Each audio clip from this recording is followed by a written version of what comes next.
మహాత్మా గాంధీ జయంతి సందర్భంగా సంగారెడ్డి జిల్లా కేంద్రంలోని జిల్లా పరిషత్ ప్రాంగణంలో మరి మహాత్మా గాంధీ విగ్రహానికి ఫోరం ఫర్ బెటర్ సంగారెడ్డి తరఫున పూలమాల వేసి నివాళులు అర్పించడం జరిగింది. భారత స్వాతంత్ర ఉద్యమంలో కుల మతాలకు అతీతంగా ప్రజల్ని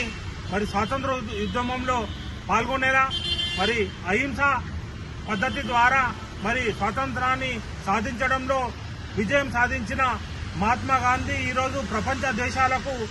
స్ఫూర్తి ప్రదాతగా, ప్రపంచ అగ్రదేశాల అధినేతలకు సైతం మరి ఆయన యొక్క జీవితం పోరాట స్ఫూర్తిగా నిండిందని చెప్పుకోవచ్చు. ఎందుకంటే 2007 సంవత్సరంలో ఐక్యరాజ్య సమితి సైతం మరి అక్టోబర్ 2 గాంధీ జయంతిని